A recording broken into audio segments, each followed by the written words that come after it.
I'm just informing you that Karibu used to be at one time. Life is in a circle.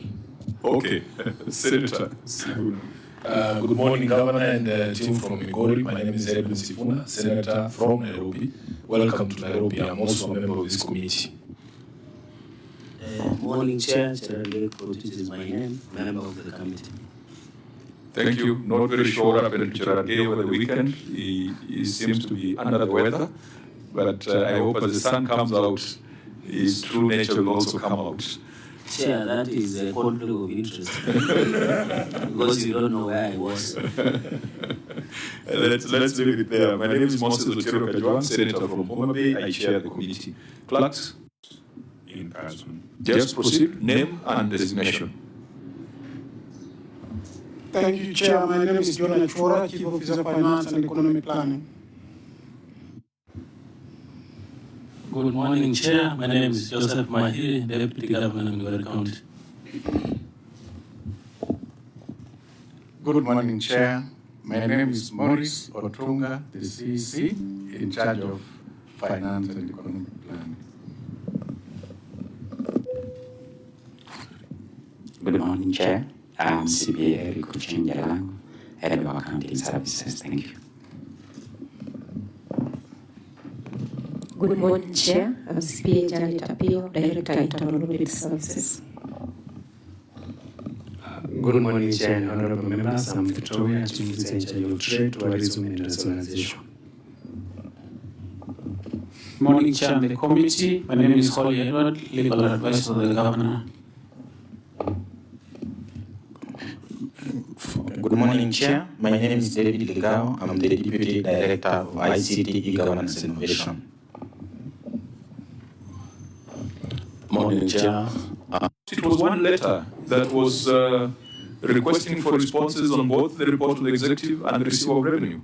I don't think that would be a statement of fact, Governor. No, sorry. Let me give you the correct perspective.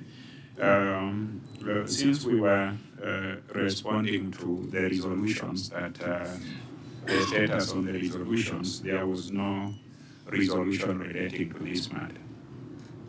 There was. We didn't receive it. We gave our recommendations to the executive, but with regards to the receiver of revenue report, the Senate adopted the report as is. And therefore, entities, even though there were no recommendations, entities were supposed to respond to all the issues raised by the Auditor General. And I know you have sat in this chair, and you know the practical difficulties that we faced this financial year, trying to consider all the reports before the 30th of March. And therefore, even when we invited you to appear before this committee, I think you sent written responses. It is on basis of written responses that we made recommendations. Or did Migori appear before us? No, they did not. Yeah, so it was on the basis of your written responses that we generated these recommendations. But due to limitations of time, the Senate took the position that the receiver of revenue report would be adopted as is, so that it can now be discussed during the implementation period. And that should have come out clearly in our communication, clerk. Did you try to get the advice of the clerks on this? That is the area that was unclear to us. So we did not, we are not tabling anything because of that lack of clarity. Auditor, I thought you also advised the client on that? Yes, yeah, even from our side when that communication. Sorry. And that explanation cannot be done as a by the way. It needs to be done properly and formally, and either through a proper appearance or through proper written submissions. So, Governor, we will direct that before we conclude this exercise, I think the clerks will communicate to you on the approach you have taken, whether we will require your physical presence or whether we are going to take written explanations on this particular matter. Because on the face of it, it looks very alarming that your bottom line has dropped by 70 million. there must be an explanation, but that explanation needs to be done formally. I agree with you absolutely, but just because it has arisen verbally, there wasn't a drop, which we will explain to you. We had omitted capturing FIF. It was actually, there was a growth, but I appreciate the fact that we need to present it in terms of what is documented, what is verifiable, and what is accurate. Sorry about the mix-up. We will put it up and the explanation as soon as possible. Yeah, so that needs to come, because again, even if you talk to FIF, the question would be, why do you budget for 480 million if that was the thinking? Your budget was 480 million.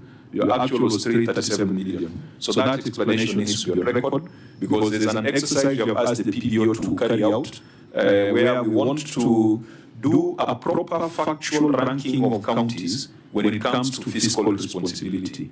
And I think it would be important that the parameters that PBO is using are the parameters that are supported by formal written responses. So members will take a view on whether we will require the presence of the county to explain this, because it's quite significant, or whether we will take the written responses. We shall advise the clerk, who will communicate.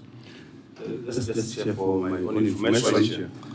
Did we get written responses for the initial, when we were requesting for the responses? We got for the executive.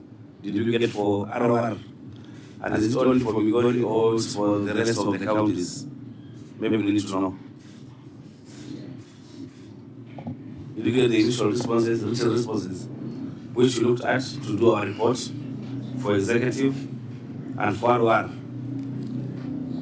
Chair, with your permission, perhaps the auditor can respond to the prevailing situation in March on ROR, whether they had received, I believe that's your question, Vice Chairman.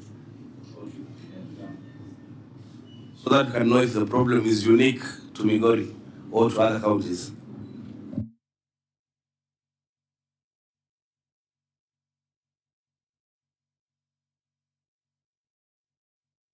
Chairman, I want to confirm that when we were doing the reporting in the month of March, we had responses from Migori for ROR. They were there, they were available. Because then it should be a different case altogether of non-provisional documents. Yeah.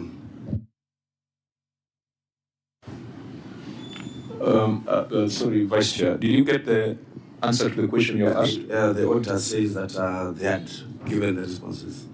Yeah, the only challenge, the only difficulty was timelines for consideration, because the ROR report was tabled on the 20th of February, 2025. OAG, this came outside the. We need to know whether it was relayed to Parliament earlier and just tabled late, because it was tabled on 20th of February. And we had to we reported to the House on the 27th of March, then we didn't have much time to do the analysis. So I think Migori falls into that category where there seems to be, there is a drop in the reported on-source revenue. There must be an explanation, as you have suggested, but that explanation must be done in a proper formal sitting. So I think we don't need to belabor the point. May I put it in perspective? I think there was communication to us, and we were expected to respond in March. We did respond, and all these documents were submitted to the Senate. Now, the reason why we are in the state in which we are, we had expected that the issues raised for which we are appearing today would have been raised for us to respond. But the fact of the matter, if you look at the record we have at the Senate, there was no drop in revenue. That is the truth.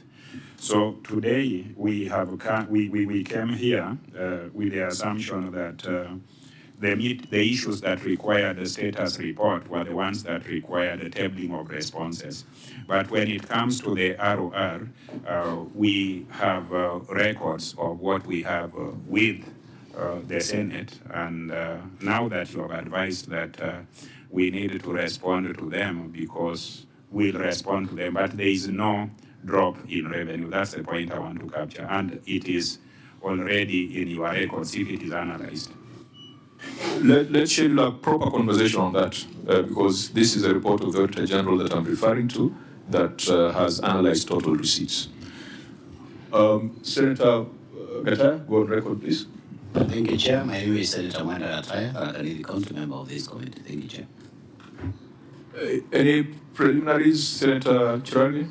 Maybe, Chair, I find it curious that I've never seen a governor coming with a deputy governor because I believe in order of governance structure, the deputy governor should remain back in the county just in case of anything.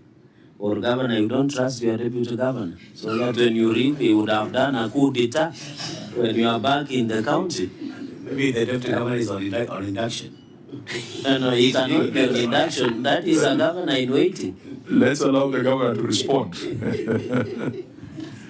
That situation would only arise if you are traveling out of Kenya. This is Kenya, Migori and Nairobi. Actually, we fly to Migori within 45 minutes. We are always on call, and the deputy governor is always at hand to support the governor. So we work together, I think it's better that way. Yeah, Chair, it is a rare sight. That is why he raised it. Because most times the relationship is not too cordial.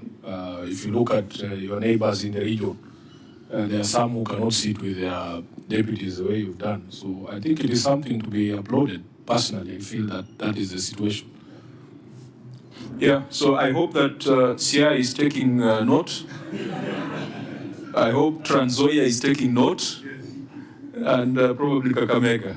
I hope they are taking note that you can have a deputy governor who pulls together rather than pulling apart.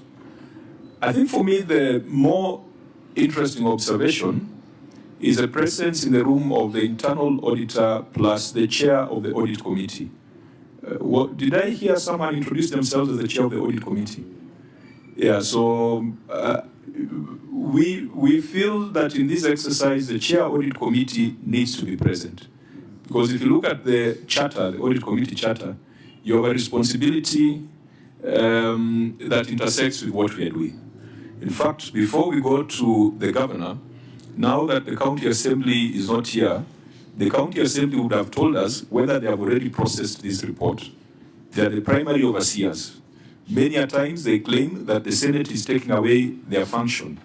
And so we would have been happy for them to be here to tell us that they have already considered this report, they have made several recommendations, and then this committee would have just adopted the recommendations and tied them with the ones that the Senate had made. I am not sure, now that the Assembly is not here, Governor, whether your officers have been called before the County Assembly Public Accounts Committee to discuss the report of the Auditor General for 2023-2024.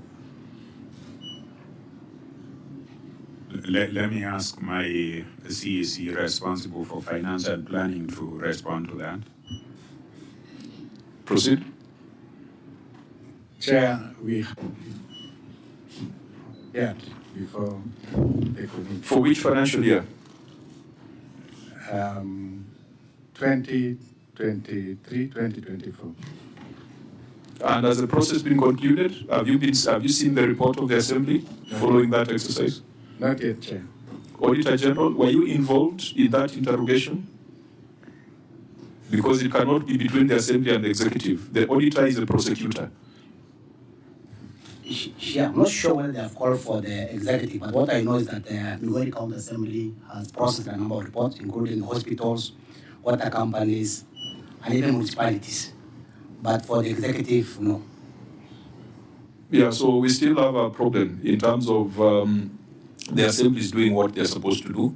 Really, as a secondary overseer, we would have been happy if the Assembly had done what is expected. But chair of the audit committee, I don't know when you took over office, but if you look at the charter for audit committees, you have certain responsibilities relating to the reports of the Auditor General. Could you let us know whether as an audit committee you have reviewed some of these reports, whether you have provided any advice to management on the basis of the findings of the Auditor General? Sergeant at Arms, please provide her with a mic. And maybe just reintroduce yourself for record purposes. Mr. Chair, so that then she can answer both, because I've looked at the paragraphs, there's no paragraph on internal controls and internal audit. How do you work? Because then we would have a good practice here, an example of a good practice in the counties. How many meetings do you have? You know, how does your audit report then inform the external audit? Just give us those insights. Yes, proceed. I'm Florence Achincha, Internal Audit Committee Chair, Migori County. Yes, we do meet quarterly to review reports, internal audit reports, and then we make recommendations on the gaps and do follow-ups. But we have quarterly reports. And Auditor General, of course, you rely on internal audit reports for you to render your opinion. Have you seen some of those reports? Is it factual? Yes, yeah. We normally look in terms of the way the government structure is, especially if the internal audit is working and they do the quarterly meetings. That really helps in terms of the continuous improvement of the processes and also strengthening internal controls. So we have seen those reports, and that's why, as one of the vice chairs was saying, we cannot see the issue of the audit committees' non-existence, or maybe the internal audit reports have not been provided. So the internal audit reports are there, and the committee is also in place, which really helps in terms of building strong internal controls. Because these sessions are also to build capacity, what is your expectation of the chair and the team with regards to your report? Once you have issued your report, and of course Parliament is considering, what is the role of the County Audit Committee as far as this report is concerned? Is there some advice they should provide to management? Yes, yeah. Internal audits play a key role, even the committee. Some of the issues which border, especially the controls issues, or even the policy issues, is being expected that the internal audit raise those issues, and they can also do the follow-up on the behalf of the managements to ensure that some of the issues which have been raised by the external audit are being closed. That's the only way you can able to see some vital issues. So for us, even when we have the entry meetings, we really emphasize that the head of internal audit must be in the entry meeting and also the exit meeting, so that the internal audit can able to pick the issues which are also being raised by the external auditor, for them to now do the follow-up issues and also collaborate the issues so that they can able to strengthen the entity's controls. Fine. I think it will come, when we look at pending bills, we will bring back the internal auditor and the audit committee, because this is an area where you find that county governors want to set up task forces, and yet they've got internal capacity that ideally should be the first port of call for verification of pending bills and verification of invoices. So since that's a substantive issue, we'll bring back the chair and the internal auditor into the conversation. Unless there's something you want to say? Has your remuneration improved? Yes. As members of the audit committee? Yes. SRC revised the guidelines? Yes. What is it now? Because I think previously you are limited to maybe 4 sittings in a year. Yeah, 4 sittings in a year. We meet quarterly, yeah. You still meet quarterly? Yeah. The rate of per diem has changed, or is still the old? It's the old one. So what do you want to say as an audit committee chair that could prompt the Senate to take some action? At the moment, I'll talk later. No, this is your golden opportunity. I am giving you an opportunity to shine, and you are shying. Sorry, I said that because I was told I'll be given another chance to talk. That will be on pending bills. You are, and I think this will be useful for us As I said, Governor, it is not all governors carry their audit chairs, and I'm happy that you did. So I just want to hear what challenges they have, because it is her maiden appearance, so you can bring her up to speed. Maybe specifically, she's never appeared here. The committee has never appeared. This is her maiden appearance. Yeah, she's never been a governor, so there are terms and conditions for members of the audit committee. We have been told that counties struggle to get competent professionals. In fact, most professionals join the audit committee as giving back. It's almost pro bono. You're a professional, you want to give back, you want to support your county. Because if you go for the remuneration, it is not attractive at all. That is the perception we have gotten. Now we have found the right person. Are there incentives, proper incentives, for one to be a member of the audit committee at the county level? Yeah. For the rest of the counties. Yeah. And maybe also, when you're given another opportunity, tell us how you report to the governor. Does he invite you, or you see a flag, do you go to the governor? How do you operate? We really need to understand and plan. Okay, so Governor, we usually take the view that beyond the CEO, there are other officers who have responsibilities. And so sometimes we will address them directly, because some of them have got professional responsibility, the accountants, the advocates, the procurement officers. And if we find that something was not done properly, we shall not hesitate to hold them personally liable. But to the chair of the audit committee, do not be intimidated. What you are looking for are proposals to make life easier for other committees across the country. Unless there is any other preliminary, we could proceed to the report of the Auditor General on the County Executive of Migori.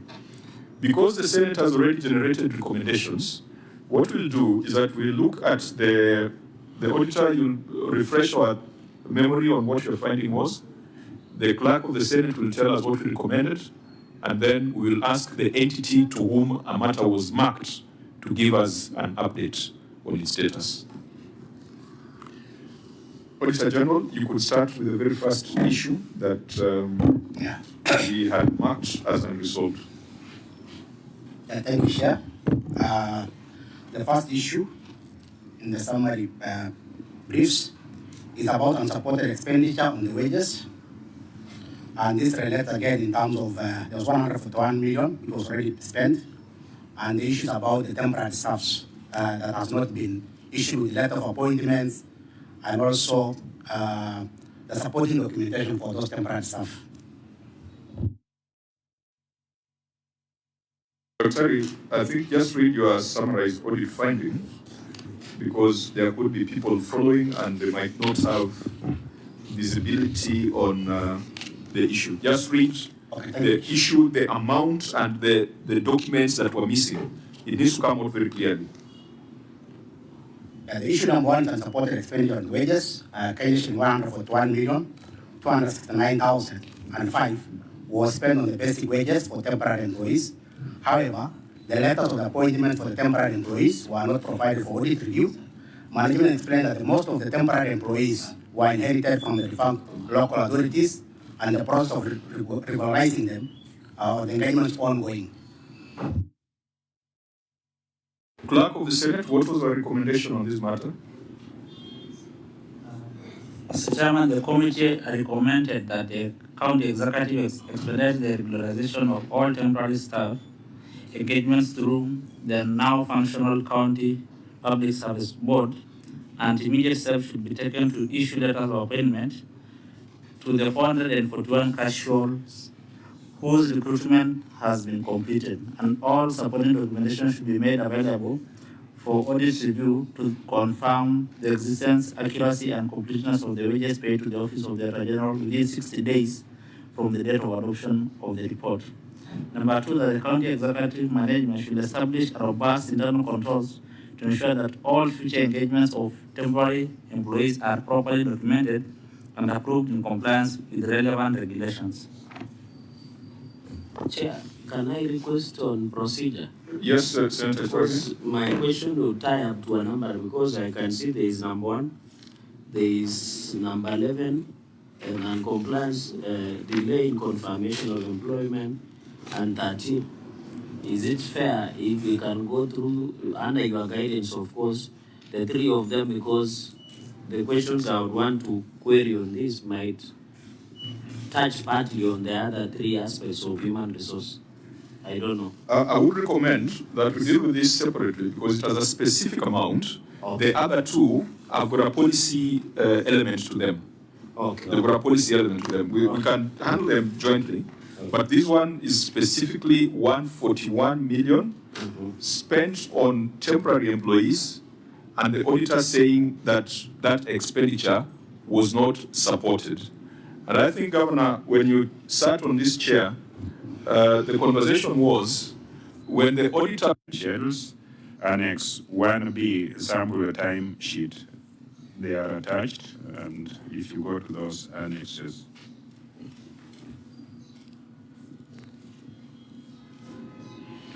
So the auditor had questioned letters of appointment for the temporary employees that were not provided for audit review. Have you now provided those?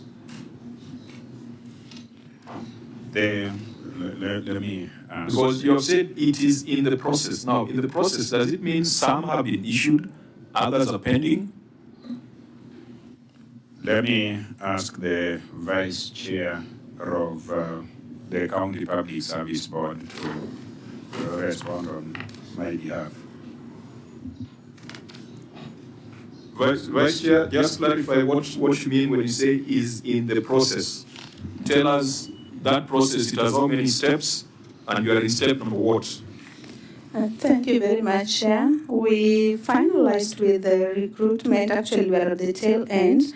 We have already identified the 411 whom we are issuing letters to, and the issuance of the letters is to begin. Actually, it is to begin tomorrow. So before the end of this month, we shall have the 411 having their letters. So it means that this matter is unaddressed because there's no evidence beyond the anecdotes that you have provided. There's no evidence that you have closed the gap as pointed out by the Auditor General. We haven't closed the gap by giving out the letters, but the process is actually more or less at the tail end of the completion because we did the advertisement, we have interviewed all of them.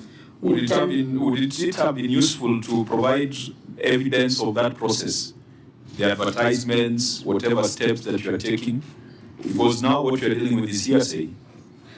We can share that, Chair. Sorry for that. Senator Cherage? Chair, may I assist her? The issue was relating to the issuance of the letters, the actual letters. I think the evidence she had in mind was the actual letters. But if the process is required and they are available for audit, the advertisements and the processes shortlisting. But I think to the board, what they think and they thought was sufficient proof of satisfying this audit query was the actual letters. And I know for a fact that applicants for temporary jobs are in tens of thousands because everybody qualifies for that if you look at it, nearly all counties. So thank you, Chair. Okay. Chair, I agree with you that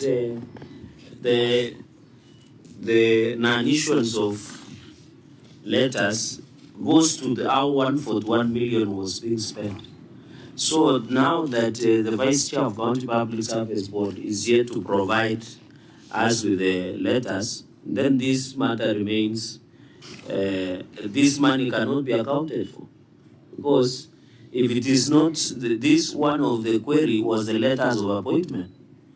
Governor, the last time before you took over, are these still part of Sangwenyas that were in Migori?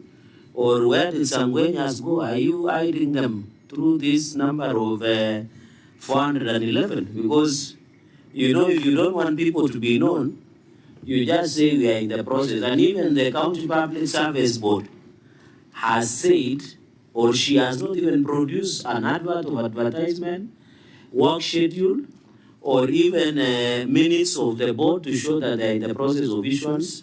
Chair, the only thing I can see here is an impress. And Chair, I don't know, I thought the impress is individual. Because in this payment voucher of 3,910,000 was issued to, there is no, which annex, I'm just referring to the annex of the governor, 1A. I'm just using the governor's information. This one annex 1 on sample bank payment schedules, sample time sheets. This one, I don't know whether governor is this, that will be my second question. So you need to clear out the issue of Sangwenyas, and then on the second question is... When you say Sangwenya, could you use language that you could understand, or you could describe or define what you mean by Sangwenya? But Chair, you come from that region, you are better placed. But it is not in the Luo dictionary. No.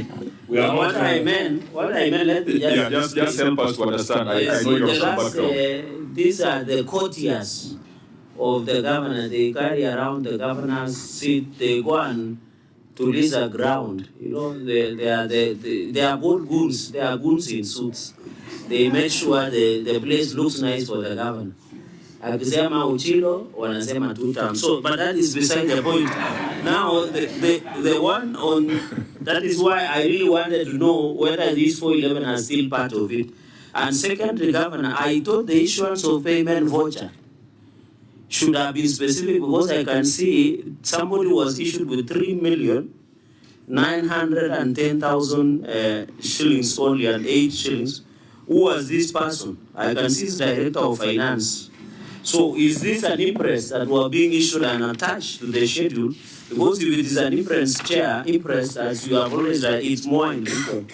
So Chair, let me leave it at that. Those will be my 2 questions. Okay, Senator Sifuna, then Senator. I had hoped that there's another way to ask that question, Governor, because I've seen the schedule that you have attached at Annex 1A, bank payment schedules. You've seen all these people are earning a net pay of 12,473, and they work in the medical department. That's what it says. So maybe you just tell us what these people do on a day-to-day. And then secondly, Governor, if you look at the committee recommendation, and this is where the chair was coming from, the committee recommended that you expedite the regularization of all temporary staff engagements through the now functional County Public Service Board, and immediate steps should be taken to issue letters of appointment to the 411 casuals whose recruitment has been completed. So, if you appear a day before those letters are issued, and you want to demonstrate that you actually follow the committee recommendations, you just bring a documentation that will show those steps that you've been taking. The advertisement, the shortlisting, any of those things, so that the bank schedules here really don't help us as much as those ones would have helped us. And it is very suspicious when somebody says it will be ready tomorrow, knowing today is the day of the meeting, and we will not be here tomorrow, Governor. So I think that is what was expected from you as Okay, do you want to respond, or you take the Vice Chair's question first? Mine is just one small thing, just following from what the Vice Chair said. You know, in this query, the auditor said that they did not have documentation for audit review, like letters of appointment on the temporary employees.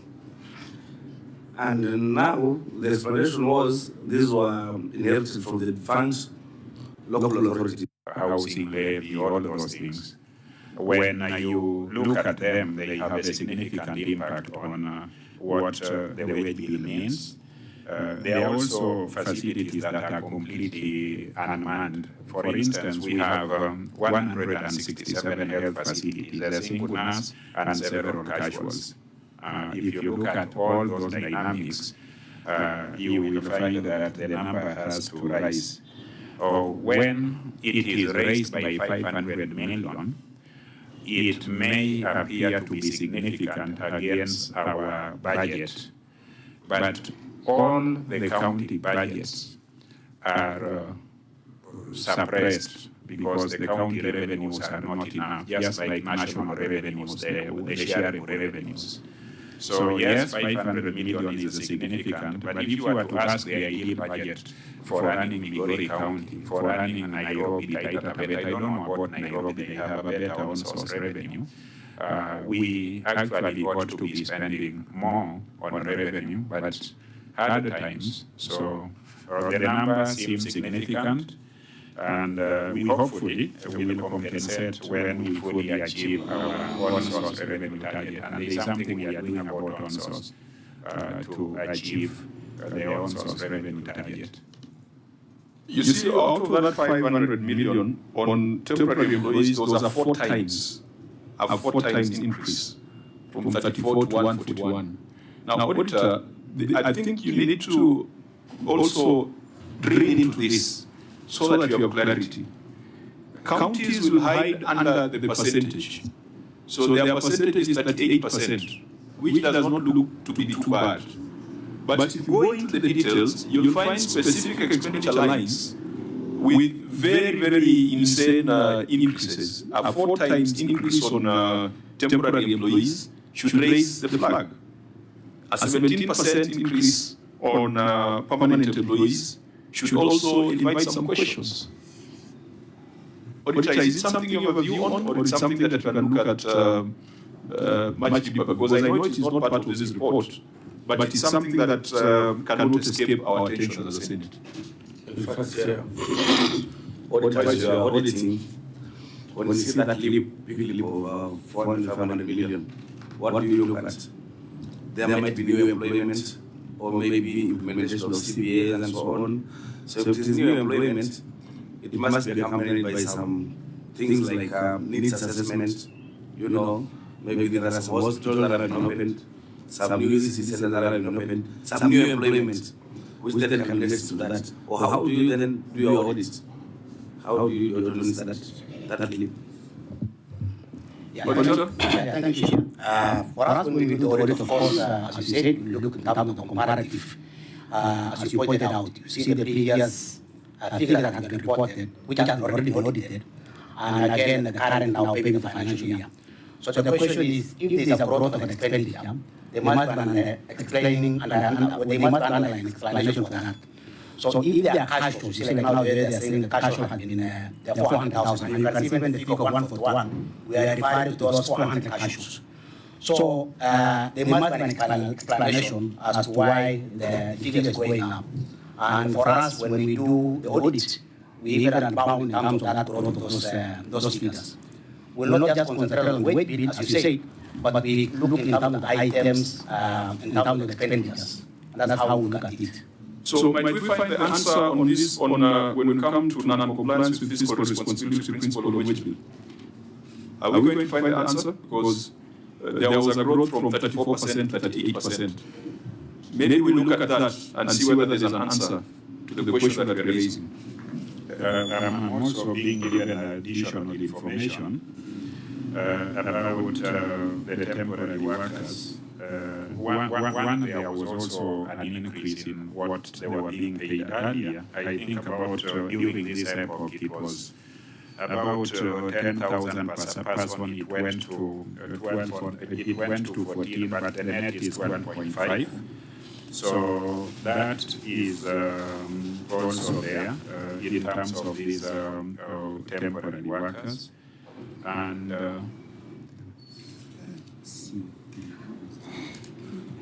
Governor, why don't we just look at what you responded to, because it's tied to the substantive finding on fiscal responsibility. But before then, I think, Governor, maybe someone can assist you to write down so that we don't need to go back. The issue of 3.9 million, we are not commended.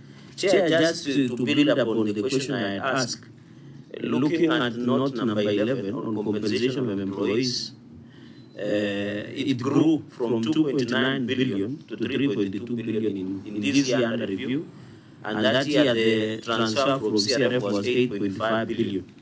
So, Governor, my question would be, you had indicated in your answer that some of these temporary staff were in municipal. Some of them were inherited. So, to build on what the chair has asked, this is significant, and I invite you to look at your own financial statements. I think the financial statement on note number 2 on compensation of employees, page number 36, that increase from 34 to 141 million. Yet in your answer, you had said most of these temporary staff were there even before you joined. What was this significant growth? Because I can see in your answer, the action plan, you have said further the board is considering recruiting additional 600 temporary staff to meet the staff needs of various departments by 30th December 2025. Governor, you are already at 3.2 billion in this year under review. One, you have said majority of temporary staff were inherited from the previous municipalities, but from the compensation of employees that has grown by 4 times. So my question is, you need to say something about that, and this question of additional 600 temporary staff, will it not grow the compensation of employees from the current, from the year, I don't know the current one, because it's 2 years, 3.2 billion then, that was used as a compensation towards employees in page 3 of your own financial statements. So will it still keep going up, considering that maybe Salat, what is the revenue potential of Migori County? Was in the answer of the governor, he has said you will work hard by ensuring that they collect more. So maybe you can just say the revenue potential through the chair, then the governor can answer my 2 simple questions. Maybe you should respond with the actual, because the percentage is based on actual rather than the potential. And the actual we had demonstrated earlier that there was even a shortfall of 70 million. So, no, but you asked a fair question, which we can deal with some things with specificity, but also the governor can give us a broad picture, because we are used to counties at 55%. At Kisi was, we were arguing whether it was 60 or it was lower. I think neighboring counties like Komabek would be on 50-something%. I think CI is at 30-something%. Now, you have moved Migori from a very healthy 34% to an unhealthy 38%. So I thought that you were going to make things better going to Migori. So deal with the specific issues, but then also paint for us a global picture to ensure that we go back to the 35%. Chair, just before you allow, maybe just have this alert for my own comfort to tell us what is the revenue potential. Remember, your county was talking about revenue potential, but they were under-collecting. But when we removed the FIF, we realized they were under-collecting. After the new act, maybe we can just go on record what the revenue potential was. Thank you, Chair. The revenue potential for Migori County is 915 million. So in the actual, they are collecting a third of the potential. Thank you. You guys, well, it's not, I don't think it's your figure, it's a CRA figure, isn't it? The revenue potential. It needs to be reworked with facility funds out of the picture. Because some counties are reporting very huge collections from health facilities. And we have listened to the president say that nobody should charge a fee level 1, level 2, level 3, including level 4. But we still find in your financial statements collections from those facilities. So who is telling the truth? Is it the president? Or is it the government? We are telling the truth, and the president is also not lying. And I'll tell you how. When the president is not lying on this, and we are telling the truth, when you do not charge a fee on level 1 and 2, normally when a registered SHA person appears before those facilities, there is a refund. I think it's once in a year. What is it called? It has a name, about 1,000 per person. It covers for that. So basically, there is revenue from all of the capitation? Capitation, yes, you have the right word. So when many people attend a health facility, for instance, in my village called Manyata, there is one called Nyasori, and probably there is one in another village. The more they attend, the more the capitation is. That should meet that need. So it still generates revenue. So when the president says don't charge, yes, there is a capitation that takes care of that. Now, to respond to Senator Cheragai's issue, this is our response. One, when we talk about recruiting additional 600, we are talking about regularization. You regularize through recruitment. It may not increase the number, but it enables the county to issue letters of appointment. So that is the progression we are trying to make. We are trying to have the temporary staff have letters of engagement so that the auditors will observe and Senate will observe that we are progressively complying with that requirement. If you calculate our wage bill in 2024-2025, if you look at it, which is 3,240 million, and some other figures, against our revenues of 9 billion, it's at 35.7%. So it's not that we are growing exponentially and violating the requirement with impunity. We are trying to control the pressure. But again, Chair, from where I sit, and this may not be scientific, but I suspect that this figure of 141, just allow me to be 141 from 34, I think it is my administration is the one that is now capturing it accurately. I think the number 34 was suppressed. It was all reporting. Because when we now... Where would they be paid from? You see, the 2022-2023, we came into office. When we came into office, these numbers that you are seeing, we picked them from the administration that was ahead of us. They reported this as the wage bill of casuals. This was what, in my view, this is my view. When the actual report, when we did a whole report and looked at it, this is the number that we came up with. I do not think, I stand to be corrected, the auditors will check, whether we agree with this first. Yes, we got people to man health and other places, but when we will drill down on the numbers, and now that it has come to my attention, we can see how many, in addition to what existed, we added, but it would not have raised this number by 300%. I'm certain of that. We have casuals and we have many of them, and the departments have been paying them, and our administration is insisting on documenting them, paying them not through cash, paying them through the banks, and also having timesheet, so that they are not as fluid and as invisible as Sangueñas. So this is the number that we were able to capture during this financial year, and that is what is accurate. Thank you, Chair. Question? Chair, I'm finding the governance explanation very problematic, because the people who are reporting are CPAs and professionals. If you have 500 employees earning 38 million, and the list is there, and now you're saying maybe to reporting, and so the actual value is this. So where would we get the rest of the people who are being paid, or how are they being paid? You know, that is a really big problem to me, Governor.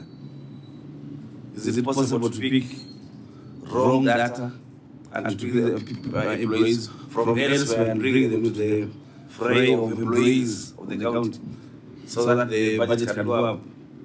If paying 100 employees costs 30 million, then if they are supposed to be paid, there's supposed to be 300 employees, then we should ask where were these 200 employees being paid from? That is really problematic to me. Governor? For instance, when we came into office, 2022 at that particular time, you would find that there were casuals with arrears amounting to over 12 months. With arrears, you would find that there are health facilities where casuals would be working there. They are not getting paid, but they are actually working there. Some of them, if you looked at them closely, were as desperate to the extent that you would find them involved in trying to collect money from the patients to survive on, because those reduction at source. Some of those things. So, in this year, when you now want to document everybody and pay them, part of the shift from 34 to 144 arose out of that one. That was the administration before us. We do not want to judge them negatively, but that is the information we received. Now, when we were documenting our casuals and looking at them, they were not new people, but they were not in this reportage. So when did you carry out what new governors have done? Yes, we did. We audited them, and we audited what was paid to them, and the details of how they were receiving their remuneration. And the issue of casuals is a headache. It's a headache. Have you seen a copy of the OAG's report on special audit on payroll in Migori? Has it been brought to your attention, Governor? One was issued recently. Last week, we have not had occasion to meet over it. Last week was a sweet week for Homa Bay and the Migori Devolution Conference, so we got lost in that mix, and we didn't have. So since there's a special audit report on that, I think it would be useful for us to apply our minds to the interrogation that was done by the Office of the Auditor General. On the surface, having been on the 34%, 33% ratio, we have seen worse scenarios. But it should not be a license for you to try and keep up with your neighbors. Some of your neighbors are not the best example when it comes to this particular matter. So please just ensure it remains within that 35% threshold. Senator Charagi. Chair, I think I also agree with the Vice Chair, because Governor, this is the financial statements are generated by you. And by the time it comes up, it goes through the... So, Governor, was there any amended financial statements to try and correct or to put into perspective what you are indicating? Because in 2022-2023, I want to believe that the governor was sworn in the first quarter of financial year, that is around September. Because the financial year began in June 2022 and ended in June 2023. So governor had opportunity to rectify. So my concern, since you are coming in the first quarter of that financial year, even if you notice this, is there an amended financial statement to reflect the position that you are alluding to? And number two, would it be not a chair to allude that if we can get the recommendations of the staff audit that was done, so that we can see what the I don't know, Governor, whether it was it done internally or did you gazette people who did that? So that will be my two follow-up questions. I may respond. Actually, for 2022-2023, the provision of the budget for casuals was this, 34 million. And since we were in office, starting 25th, which was yesterday, actually yesterday is our third anniversary in office. At the end of that year, now we were documenting the actual staff and what they were owed. That is what led to this growth. At the end, because we found the budget running, you expand what is in the budget. At the end of the year, you notice that there are some staff who have not been paid for 1 year. In fact, for those who look at, and I wish my senator was here, Some of the demonstrations were going to his office asking for those wages, and my office, the people who had not been paid. So when we came to 2023, 2024, we had to factor these people who had not been paid for a long time. So that is what grew the number. Some of the ones that had not been captured by the previous administration, but they needed to be paid and they could prove that there was staff. So it grew this number. So I still strongly believe that this suppressed number of 34 million was an inaccurate number based on non-payment and non-counting of the casuals or the temporary staff at that particular time. The accurate number, together with the raise and a few additionals that we had, is what cost the 141 million. The head count we did internally, we actually got the assistance of the professional body that is responsible for HR. For the casuals, we counted them ourselves internally. We also verified people's certificates, and some of them, about 100 and something, did not have the correct or legally approved certificates. Now that you are casting doubt on the figures presented in prior year, I would also want to question how employer contribution to compulsory national health insurance scheme was at 230 million in the prior year and only 52 million in the reporting year. One would have expected that as the figure, as you grow your employee cost by 500 million, there will be a corresponding increase in insurance scheme cover. Is this 230 million therefore an accurate representation for the year 2022-2023? To add also, Chair, you notice other personal payments which I want to believe maybe union use or statutory. In the previous financial year, 2022-2023, it was 67 million. But in 2022-23, it was negative. It was zero. Maybe the governor can speak to it. So are these numbers that ring a bell? Thank you, Chair. When you look at 2022-2023, the 230 million was a block sum of both the employer and the employee contribution. In 2023-2024, the reported amount here, 52, is the employer contribution alone. So that is why there is a difference. If you look at the 230, it includes what the employees do and what the employer augments. Then 2023, we just reported here the employer's contribution. Are the contributions at the same ratio? I beg your pardon? Are the contributions at the same ratio? Because so you're saying that because now there's a pay slip, there's a payroll tax on the employee, it means that you are not bearing the employee's portion of insurance, isn't it? I've listened to your explanation. Yes. I mean, it sounds sensible that you only reported the employer contribution, while in the prior year, you reported the employer plus employee contribution. Yes. That was under NHIF. That was under, I think, NHIF. So under SHA, the employee contributes a certain percentage. That is true. Which is what? What's the percentage? It varies.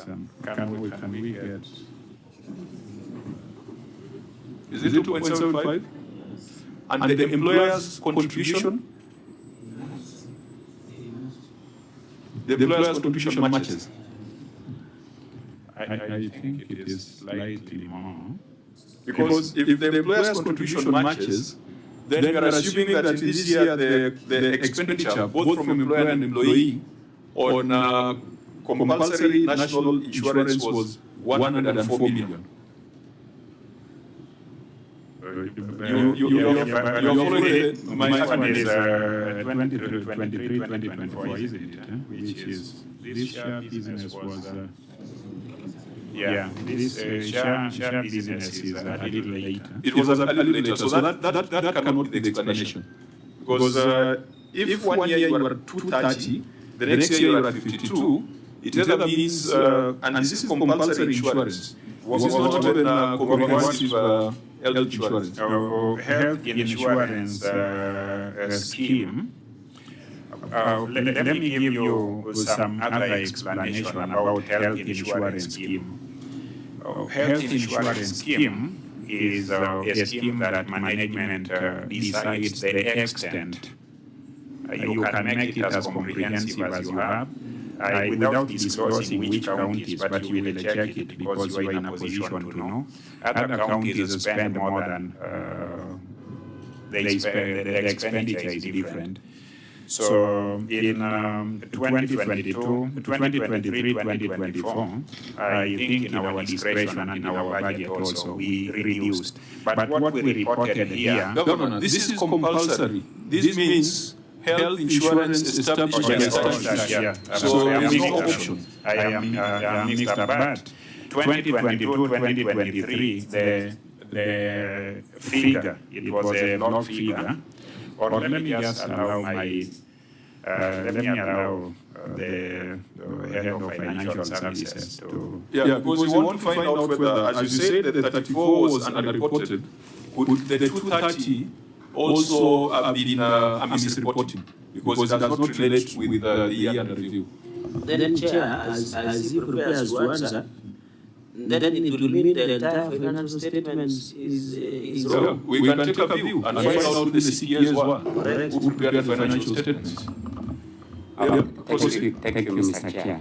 Now, what happens, if you look at the template that is given, an employer contribution, that is more of an expense to the company. So we need to separate an expense from the actual salary that is paid to the staff. So that's why in 2023, 2024, the employer contribution, which is an expense, it is supposed to be reported separately from what the employee contributes, because this is an expense to the county. Now, what could have happened in 2022-23? They reported the whole sum, what was paid, actual payment to NHIF, be it staff contribution, be it the employer contribution, and probably there could be arrears. Are you an accountant? Yes, I'm an accountant. Accountants don't speak in terms of probably or likely. Because I don't. Accountants speak in terms of factual numbers and factual scenarios. Probabilities is left to other professions. So thank you, Chair. Probably what I would request, given time, media's organization, CRE. Yeah, there's a probability of Can I serve the accountant? He's a valid CPA. Can I say this? The amount of 230 million can be broken down into understandable units. It may have been arrears, it may have been, in this kind of sitting, if you are asked specifically to break it down, they can break it down and explain. But definitely that was a figure. How it may not accurately relate to the staffing, the temporary staff of 34 that were earning 34 million. But there must be an explanation because it's a figure spent. Do we have that explanation? Or we can ask the as we sit here, we may not avail the accurate facts as we sit here, because when you come to an engagement like this one, there are certain amounts that you don't carry with you, but that figure is a block figure. Now, how it accumulated to that amount can be the subject matter of additional explanation. And what about the 67 million that was just described as other personnel payments, which could not find, which could not fit in any of the charts or any of the accounts in the chart? 67 million. You didn't pay it in 23-24, but it was paid in 22-23. We are trying to establish, following your earlier disclaimer, we are trying to establish whether the report for 22-23 was truly reflective of the state of financial affairs in the county. Because you put a disclaimer on the 34, we have the 230, which we don't seem to understand. What about this 67 million that was just paid as other personnel payments? Because I would have expected it to be broken down as maybe permanent employees, temporary employees, insurance. What is this other personnel? For now, what I can say that the 230, the 67 require additional notes or additional explanation that may not be available as we sit here. Accurate and additional information requires indulgence, maybe a few days so that you can have it. I think the reporting template is also over-summarized. For us, people of letters, maybe Sifuna and I, we don't understand basic summaries, one bullet, another bullet. But for people who run finances, they can be given room to break down these 230, break down these 67 into appreciable and understandable explanations. So, Auditor General, we are requesting that as you are doing the substantive year audit on the issues of HR, you must provide an assurance that the 230 million, the 67 million, the 34 versus 141 million can be justified, can be explained. And if there is no justification, then we will then call into account those who prepare the financial statements, and we will also make directions on sanctions. So please look at that. But overall, Governor, you, I think we have asked many questions, but it is also fair to say that it is impressive and it is possible for counties to be at 35%.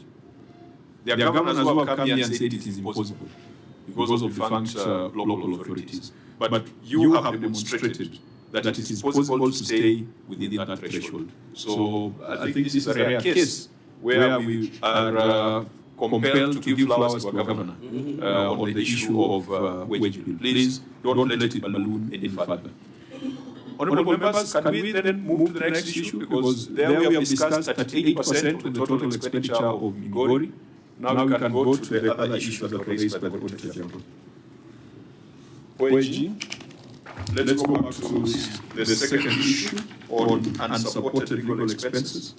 Thank you, Chair. Issue number 2, unsupported legal expenses. Kenya shilling 50,326,213 was utilized for the payment of the legal services. However, the fee was provided for audit. Sorry, my mind is working clock back. So I can see your direction looks similar to the other issues I raised. Because the other 3 questions will come back to the note that you are talking about compensation of employees. Yes.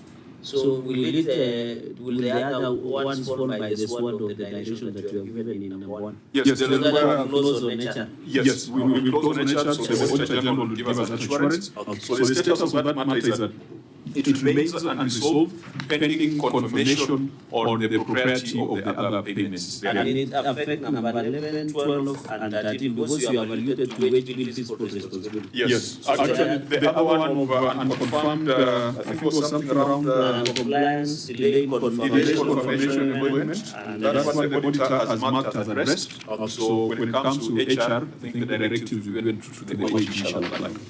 Okay. Proceed, Auditor. Thank you, Chair. The issue number 2 is unsupported legal expenses. Kenya shilling 50,306,213 was utilized for the payment of legal services. However, the fee not provided for audit did not indicate the nature of work done for the amount claimed.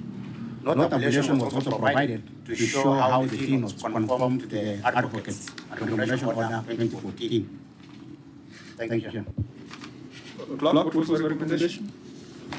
Chairman, the committee recommended the county executive to make a provision in its budget for contingency liability in respect of legal fees pursuant to regulation 25(2)E of the Public Finance Management County Government Regulation 2015. Number 2, that the EACC initiates an investigation with the view of forcing prosecution of the accounting officer for the possible loss of Shillings 50 million, whose expenditure was incurred as legal fees without proper documentation and approvals. Number 3, that the county executive utilizes county attorney to provide legal advice and court representation and should provide evidence of compliance with the County Attorneys Act within 60 days of the adoption of the report. Okay, so I think that was the first action on the county executive to make provision for contingent liabilities. Governor, what has been done on that? The management commits to provide for contingent or contingency liability in supplementary 1. That is the budget that we intend to do in the supplementary. But Chair, I had a problem with making the presentation of that, which I'll come to. Let me look at the second. Let's first do the first one.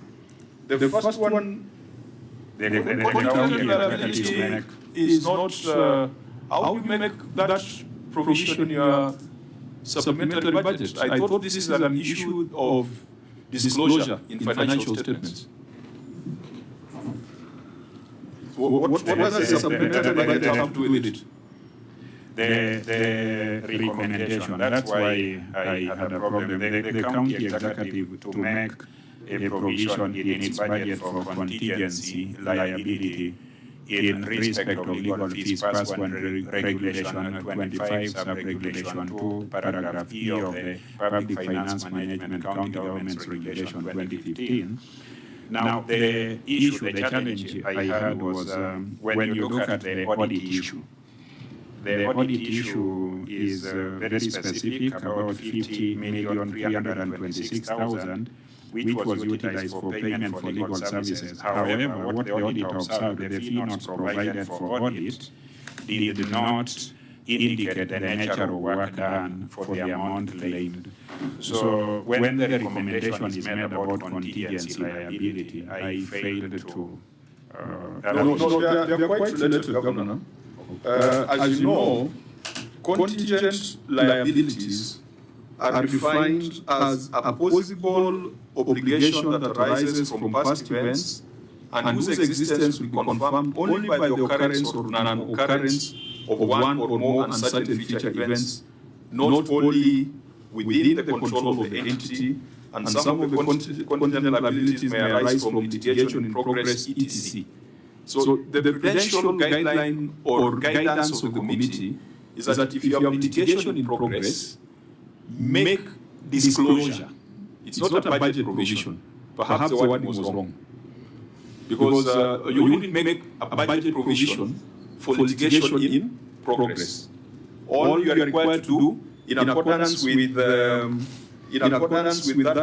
regulation, is to disclose.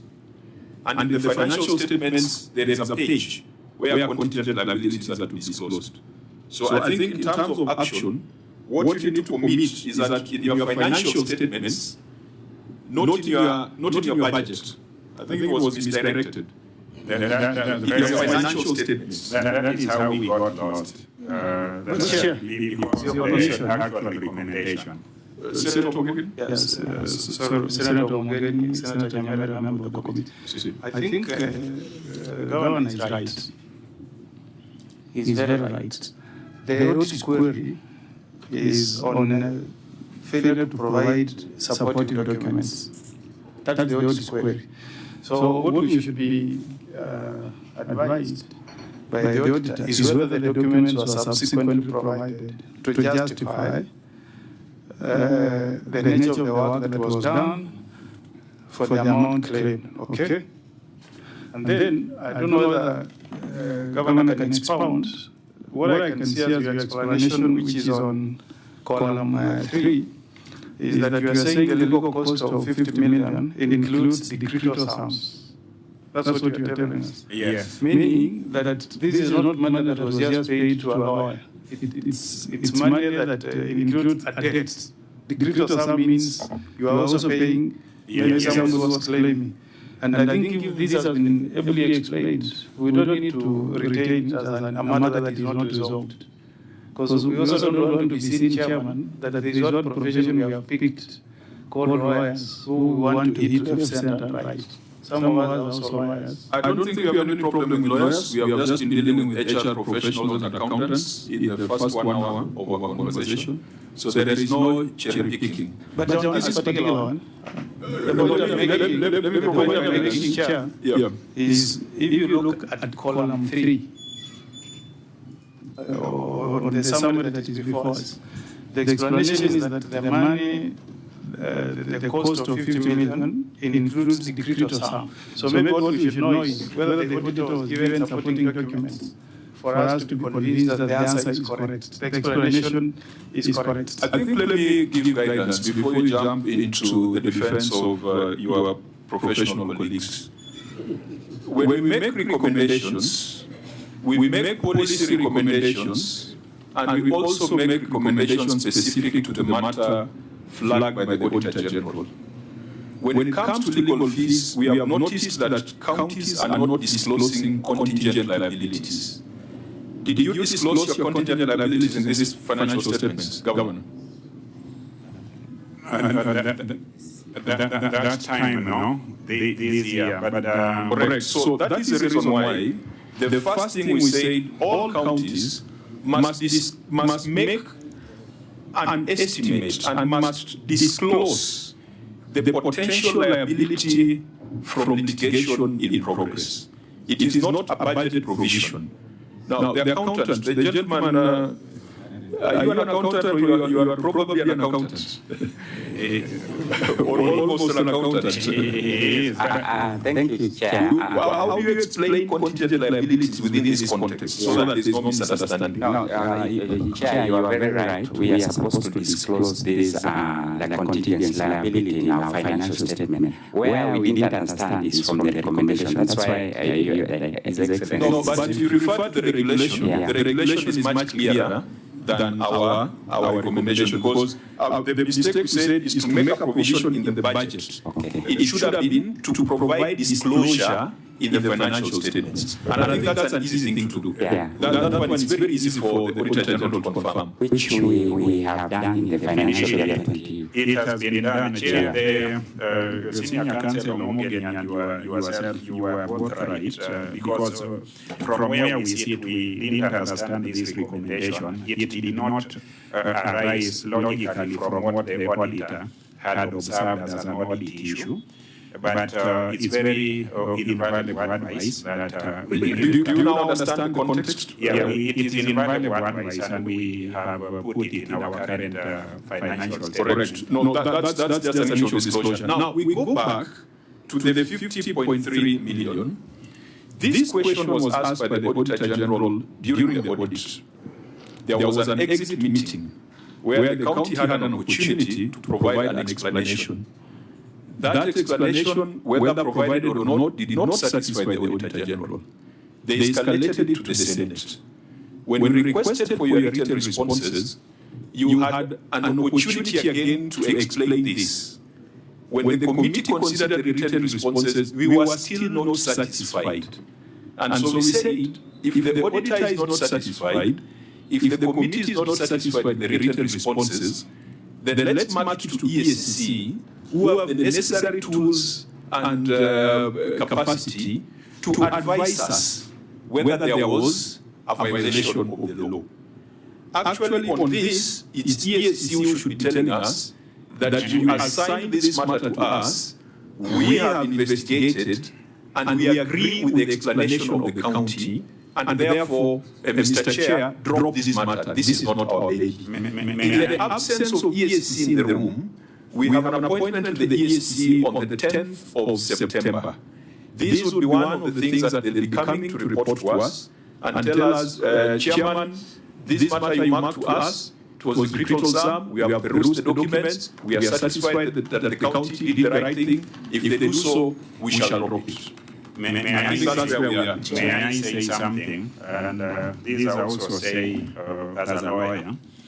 when you look at the audit issue, the audit issue's main concern is that what was presented for audit did not break down the kind of services that were paid for.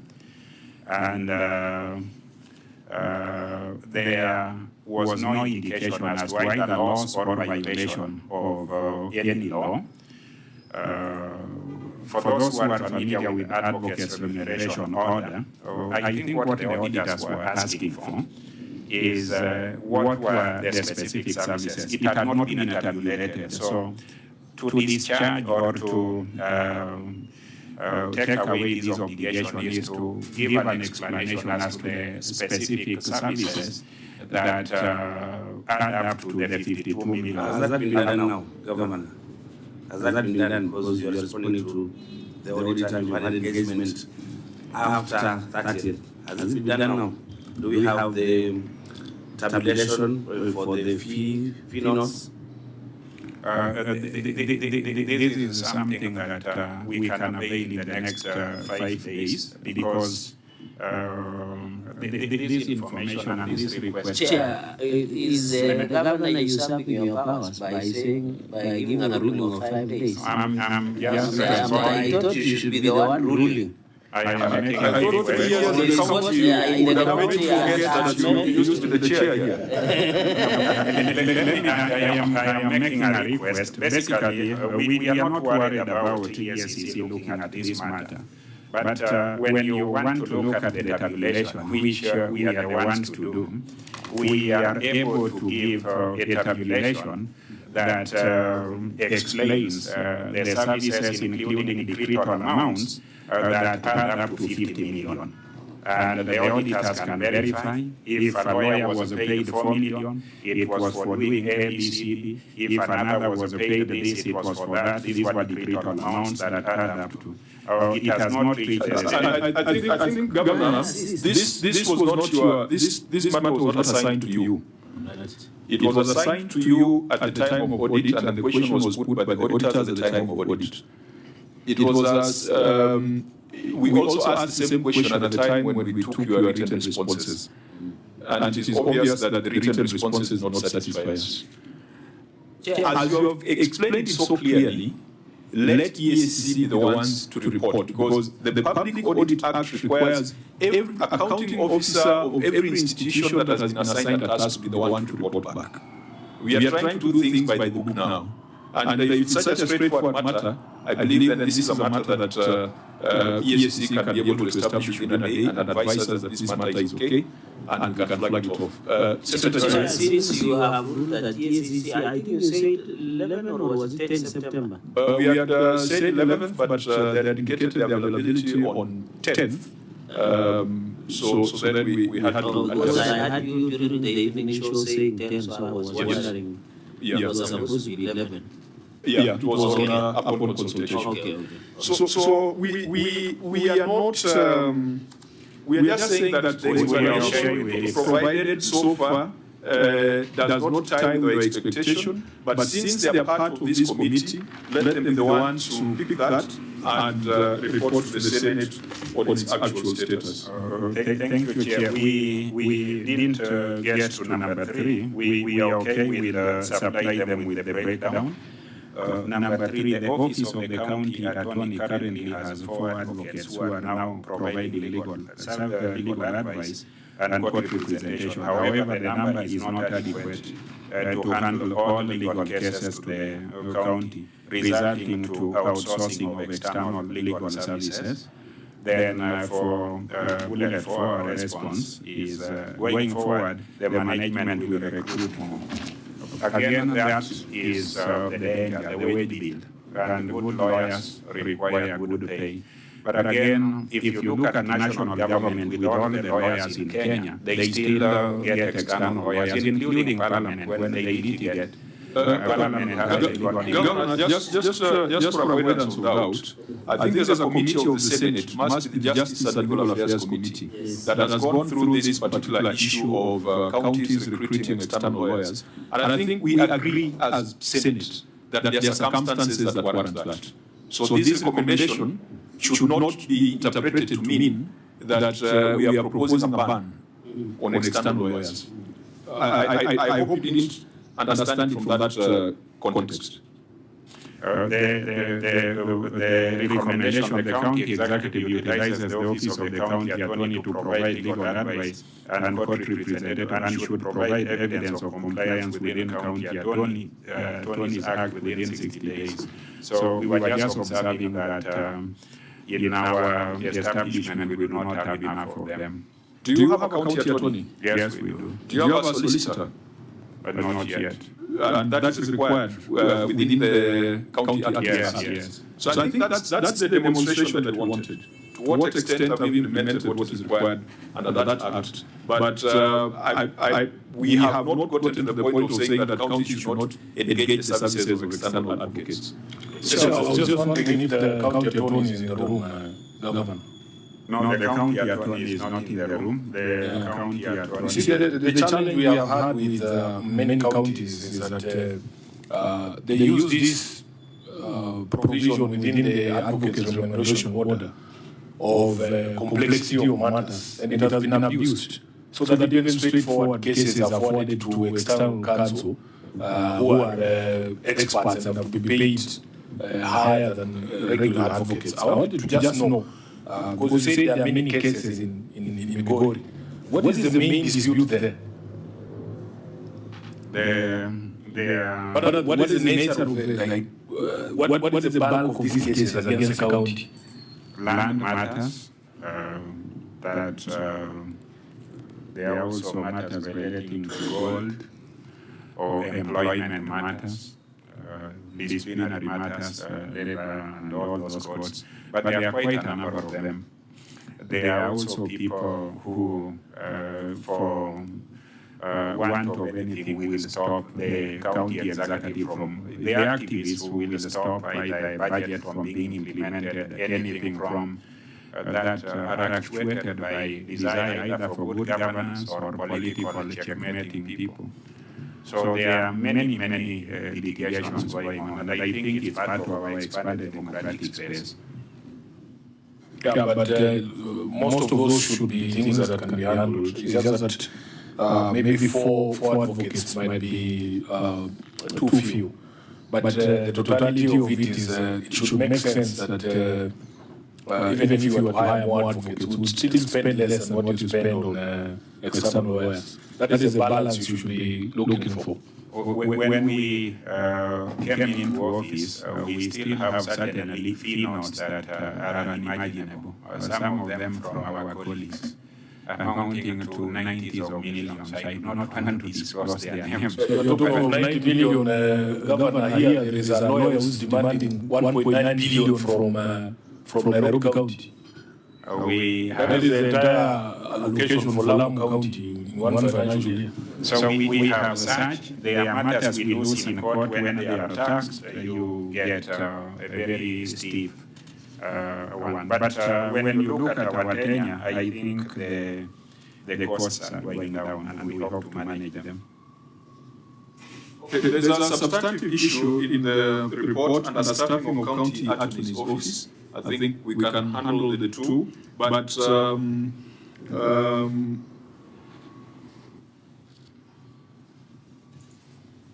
I think your statement there is that you have given priority in the staff establishment. So can we keep this in view? We keep it in view, Auditor General. You can report on it at the end of the financial year to let us know whether some progress has been made in terms of implementation of the County Attorneys Act. But it would also be good luck for us to internalize what the House resolved with respect to engagement of external legal practitioners. I think we agreed that there would be circumstances where the counties would be allowed to do so. So this is a matter that we can keep in view. We then proceed to the next issue is land acquired without title deed. This one was a very straightforward matter. 1.5 billion used to purchase land, and the title deed was still being processed as at the time of audit. This one, we don't need to spend too much time on it. Do we have a title deed for the 1.5 million? Yes, we do. So I think, Auditor, you can confirm that? Yes, we have confirmed the title there. So the other recommendations were policy recommendations, which, again, the auditor has indicated that the auditor, you have indicated that you can keep this in view. Yes, yeah. Fine. It's more for policy issues and controls. We need to keep it in view. But at least for the 1.5 million, there is evidence that the title was acquired. Next is budgetary control and performance. This action was marked the National Treasury, but I think we are all aware of this is a cross-cutting problem across many counties. I think this was attributed to late exchequer release. So that's a global problem. We will take note of the responses. Unless Vice Chair, you want to recommendation number 2 spoke to underperformance in office revenue, and so those need to digitalize. I think in the action plan they've indicated that there is the management has automated most of its revenue streams to enhance revenue collection. We need to get from the auditor if that is the case. Yeah. I recall at the beginning we were debating on how to proceed with the receipt of revenue report. And we said that it is such a substantive matter that it would require a substantive sitting or a substantive responses. So maybe that could be the area where we interrogate the measures that they are taking to optimize on-source revenue. Because the evidence, as we say from where I come from, the evidence on the Kalatas indicates that there was a drop of 70 million. So we must have a proper conversation where the explanations are put on record. But now that my Vice Chair has asked about it, have you automated your revenue collection in Migori? Yes, we have, but not to my satisfaction. Could you describe what that means? Actually, optimization of one-source revenue requires that you do adequate mapping, and not just mapping through estimation. Actually, if you are talking about single business permit, you need to map them, know them by name, then you need to put them in the automated system and collect them so that compliance issue is easy. We have the automated system, but we need to do certain things about very specific things about it so that it's so optimized, and then we also need to beef up on our compliance. We are currently amending our revenue law, and I'm happy to report that we are looking at the one from either Morana or Homa Bay. We amend and create a structure that if it is put together with the automation, our revenue potential will shoot to what your officer had indicated. We are working on it. We are implementing this financial year. Governor, let's get your view on this. You are using one IPPD, or one system for personnel management, prescribed by the national government. You are using IFMIS for financial management and record, prescribed by the national government. What would be the problem in using a revenue management system or a revenue collection system prescribed by the national government? Our problem, and generally the problem of the Council of Governors, is if you look at the way it is designed, and if you look, and this requires more debate, it amounts to clawback. Why isn't it clawback on HR? Why isn't it clawback on financial management? You have used IFMIS for 10 years plus. IPP, there used to be life forms, There are all those why is it that it is only on revenue collection that governors are drawing the line? We just use them because we do not have options. If we were to tell you the ordeal we go through with IFMIS, if we are to tell you these ordeals, and I want to request with all humility that the Senate needs to have a retreat with the county governments. As we speak today, we are unable to access anything. We got information that the National Assembly rejected a process for procurement. You try and access anything, even procurement, using the processes that are prescribed by national government. There is no response, there is no apology, there is no explanation.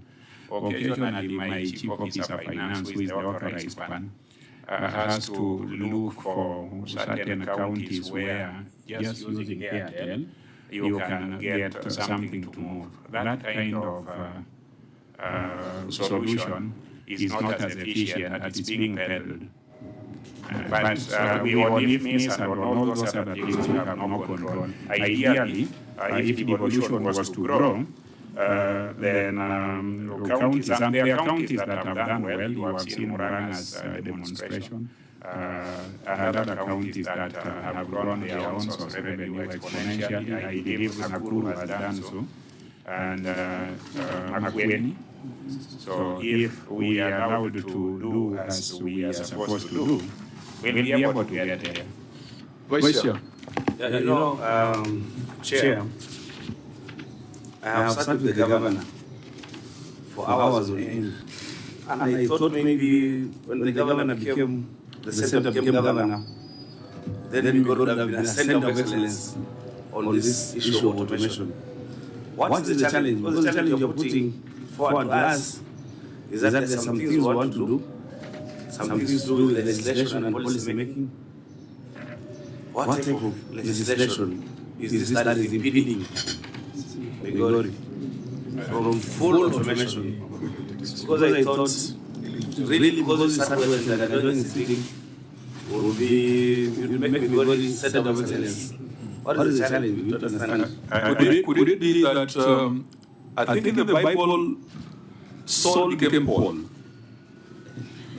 and in Migori, Paul became Saul?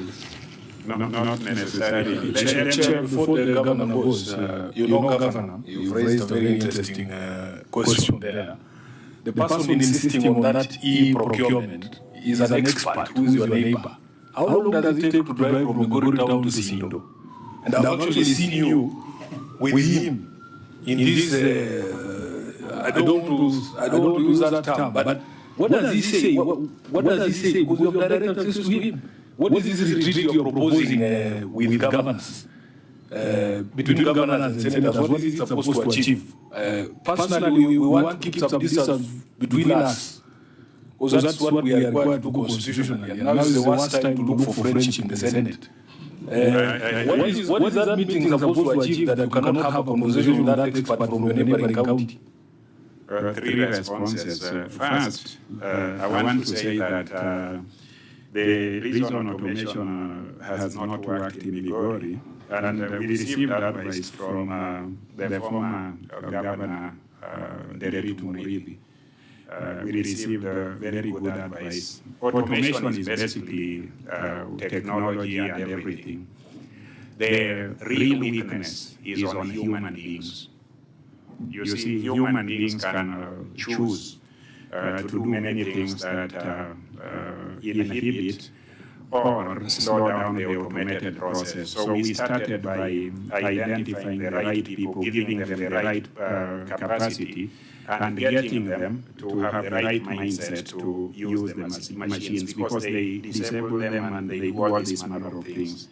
The other weakness is, yes, the automated system is there, but if you do not carry out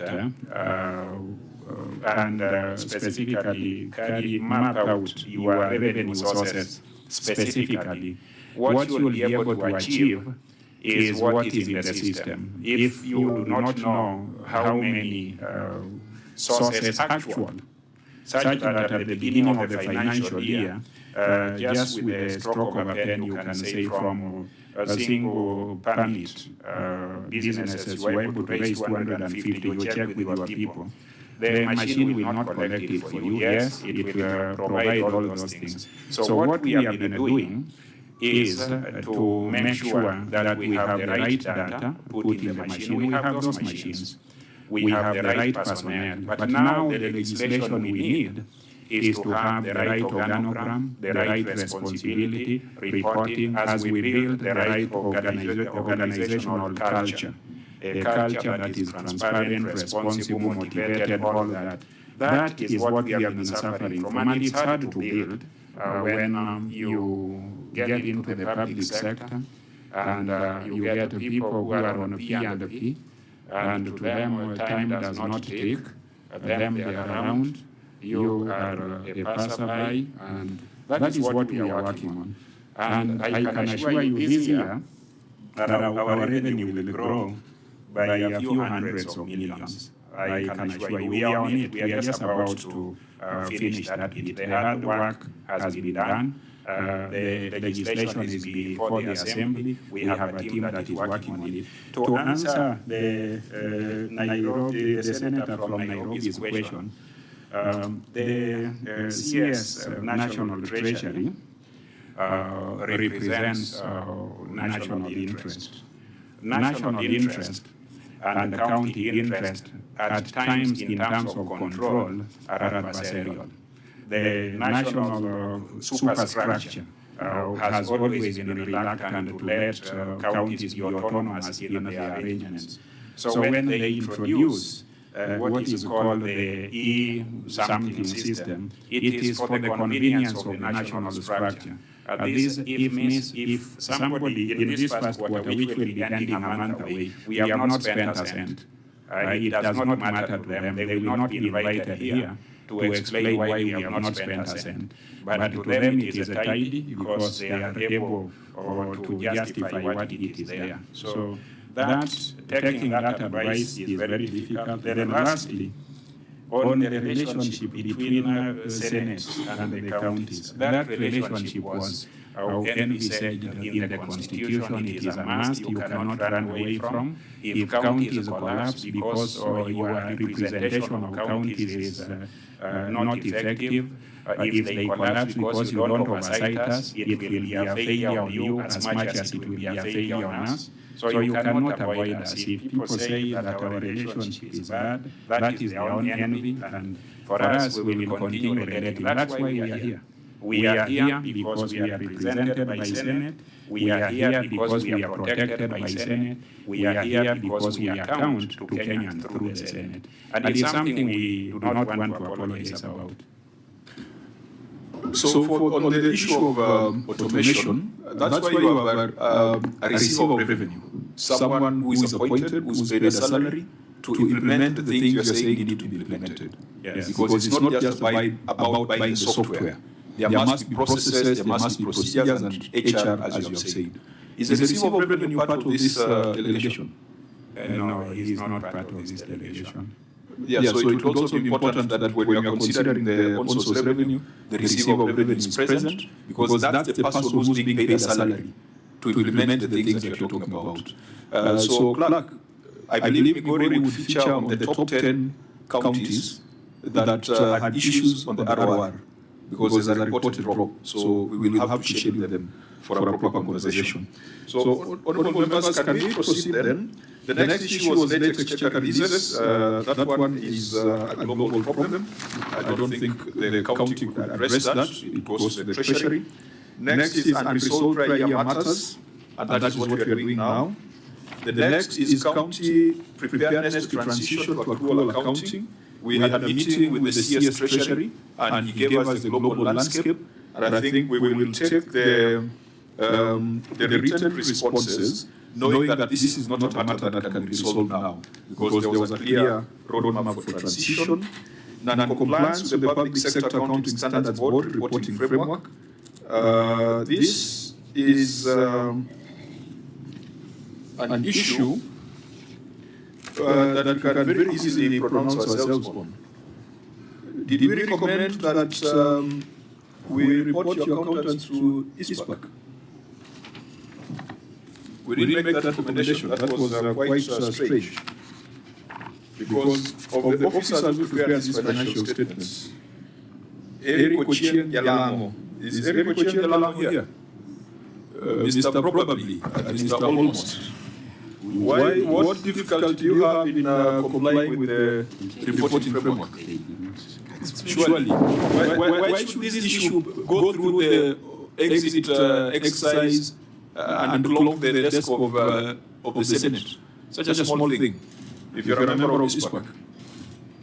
Mr. Jalango, what's the problem? Thank you, Chair. I think the last report we did, we had made those adjustments. The only thing that I had done, that one thing, the supplementary tool that the auditors were querying, I did it, I had to include it in the bracket so that the reader of that particular statement could understand that the adjustment is for the supplementary. So there are wordings as they appear in the template we use, but I only included the supplementary bit of it just to make sure that the adjustment we are talking about is for supplementary too. So that's where that explanation would have been provided during the audit exercise, even at the point of management later. This is not a matter that should come to the Senate. So please make sure that you are working hand in hand with the Auditor General, because what you're explaining makes sense.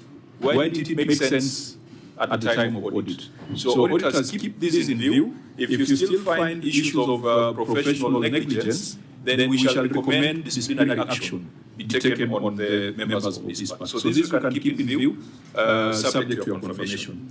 Next is non-compliance with fiscal responsibility on development expenditure. This is not addressed, but I think this is significant. We need to spend some time on it. Auditor, what was your finding?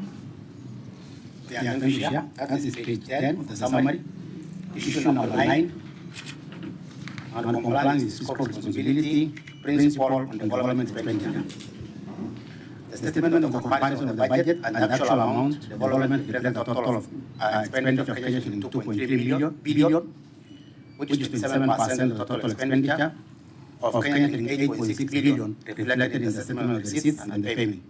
This is contrary to the Regulation 5E of the Public Finance Management and Accounting Government Regulation, which requires the development expenditure to be at least 30% of the total expenditure. So again, we are playing 30 to 27%. I don't know what would, from Treasury, obviously the national government percentage is far worse than that. So you might be the wrong advisor. Plus or minus 3%, Auditor General, the law as is 30. But plus or minus 3%, is that an allowed and acceptable tolerance?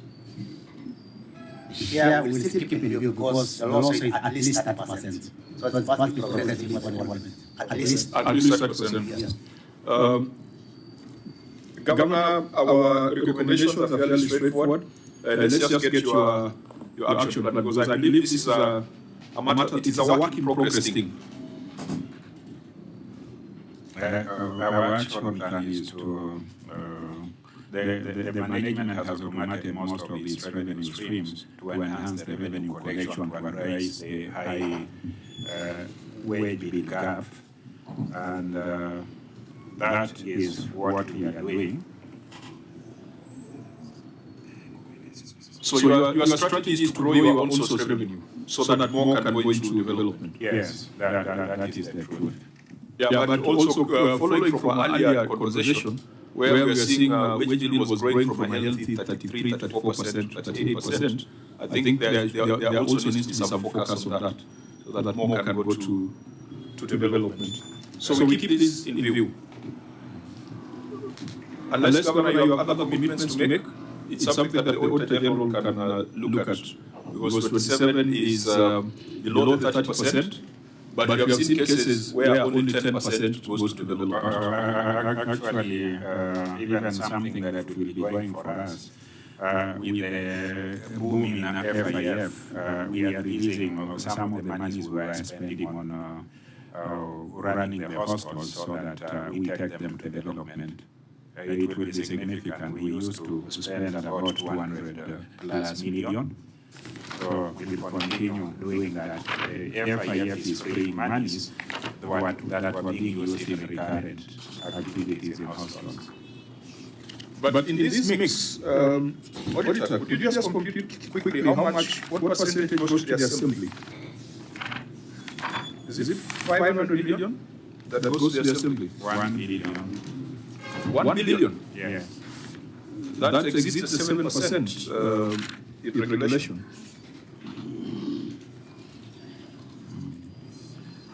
Transfers, it should be captured now, transfers to other.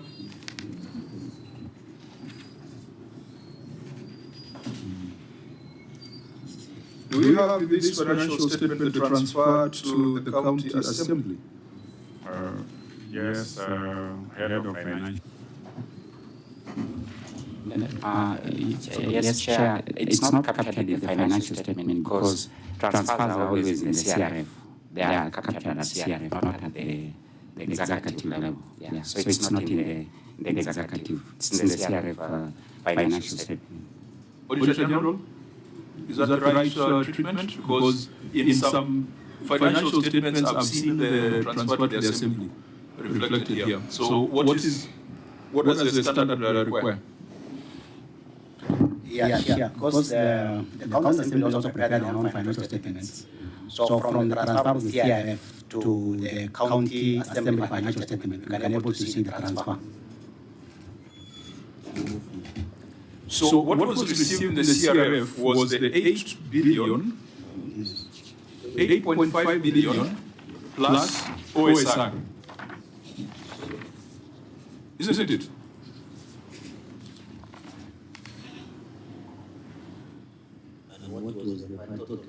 Anyway, it's we have gone through this, Governor, I think when you start here, counties would have just one report for the executive and one for the assembly. And along the way, the Public Sector Accounting Standards Board brought confusion, where now you had an executive report, a CRF report, an ROR report, and of course the others. When we go into accrual, of course they'll still be there, but we'll start demanding at some point consolidated financial statements, so that you get total visibility of the enterprise. Because looking at this, you don't get that total view of the enterprise.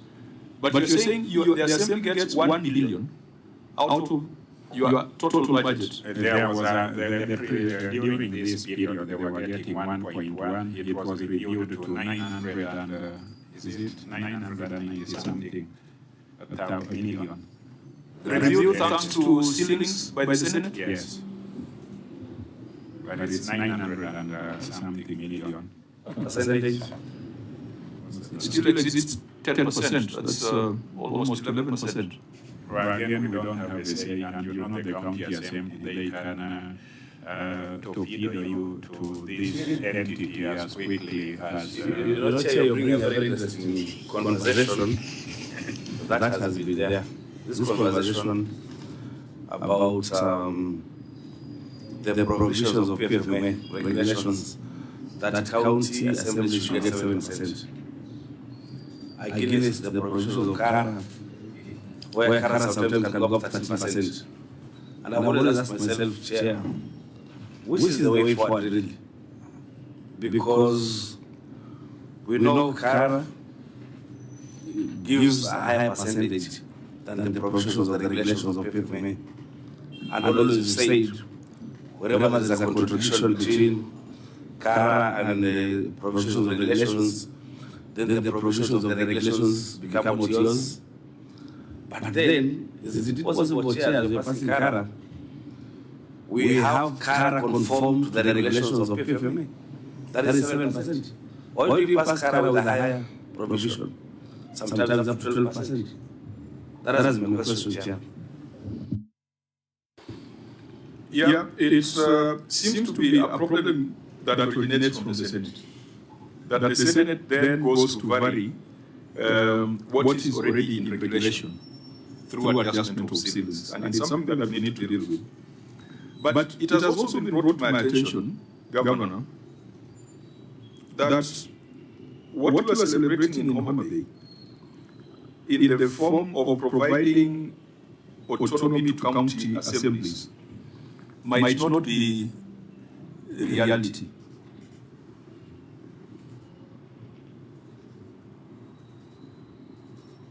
And that's section 109E of the County Public Finance Laws Amendment.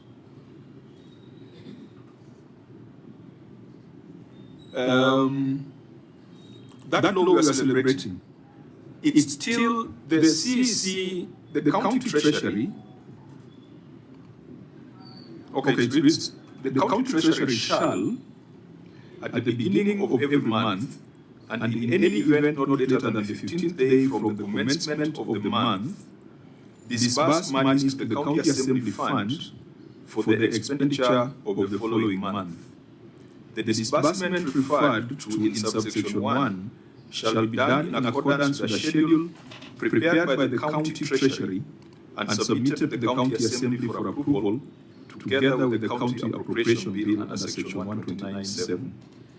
And the question was,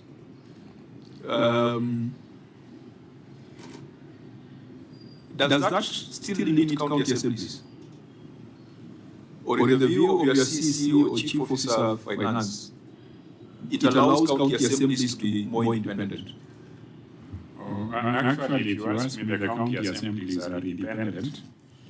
They determine, of course, within the limitations of law, constitutionalism, and other legal requirements developed of law. They have their budget, they decide what to use it for, pass it. We, on the part of the executive, is to facilitate the requisitions and they get their monies into their accounts. We share the common challenge of delayed exchequer releases. We share the common challenge of slow approvals by the Office of the Controller of Budget. And those are the problems where both the County Assembly and the Executive require autonomy. If you can free us from the shackles of delayed approvals and delayed exchequer releases, then we will truly be a government. Does Form C still remain? Yes. Go on record. Does that amendment get rid of Form C? The Form C will remain, but now it will be signed by the Assembly if that law is implemented. I thought Form C, the final signatory is Chief Officer of Finance. Currently, yes. Then there are separate Form C for the Assembly. Yes, if that law is implemented, we will be just transferring money for them, then they will be accessing. Will the Assembly be able to requisition directly from my understanding was that the assemblies will open their own CRF accounts or whatever it is, and then Treasury sends money to the assembly and sends money to the requisition is still the same. It's only that once the requisition has been approved, the CEC, the Treasury now, transfers a portion for the Assembly into the fund. Yeah, that's what I understood. It ring-fences. The executive should not have any the county treasury. Actually, still right in the middle of. Actually, what the bill attempted to solve is superfluous. Just deal with the exchequer releases. Governor, I disagree with you very strongly. In fact, that is one of the amendments that we didn't have to do if the county executives behaved. The assemblies have actually complained to us as a Senate that your chief officers of finance are taking them round and round in circles. You have had this conversation. These are very powerful in counties. From where I sit, and I can talk about the experience of Migori. We will always have delayed exchequer releases for 4 months. and we will have in our reserves pending bills. But when the county assembly requests for their recurrent, we give them, and we are unable to pay the pending bills. The reason is tumult in the assembly is tumult in government, and you can't allow it. It leads to some of these games people do not want of impeachment. So we are not the problem. The real problem is national treasury. Are you saying Migori is 4 months behind? I'm just giving you the experience. I'm not talking about now. You will find we received money in June. We received money in the last 3 weeks. We received 3 exchequer releases. But the assemblies were up to date. Where are we getting money from? Holding money from suppliers, which is not good practice. Why do we hold money? We don't have the money. So if you give us exchequer releases, you can't hold assemblies money for a day. Or if you are familiar with their mood, if you are familiar with their anger, you can't hold their money. So when they complain that the county treasury is delaying them, it is just because the county treasury does not have the money. And they know it. They have to be very mean to the speaker, mean to everybody. But we take the beating because we had there. So Governor, let's not focus on the mood and the temperament of the assembly. We passed a law that we were celebrating and saying, finally, we have solved this problem. You've used the word superfluous. To the chief of the, maybe let me just say it from the technical people, because if Form C still exists, then what have we solved? Many people are of the impression that Senator Sifuna has, that you have allowed counties to, the county assemblies, to generate their own version of Form C, to directly requisition. I think what the Senator said is that the county assembly signed their own Form C. The only problem is there is only one treasury in the county. And I'm imagining if the money hits the CRF account in the county, then the assembly also is duly informed that the money has hit the county assembly, and then the onus is on the chief officer to release that money to the assembly, which was different before, because then the CCO could refuse to sign the Form C late.